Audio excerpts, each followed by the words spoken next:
أما بعد فأعوذ بالله من الشيطان الرجيم. بسم الله الرحمن الرحيم.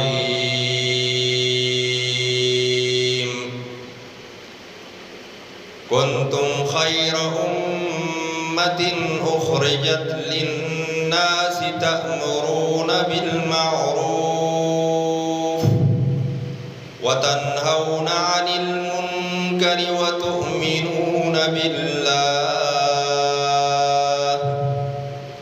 ولو آمن أهل الكتاب لكان خيرا لهم منهم المؤمنون وأكثرهم الفاسقون.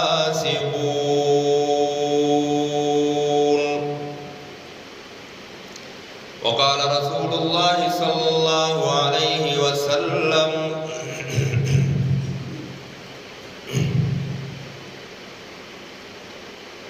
خيركم من تعلم القرآن وعلمه،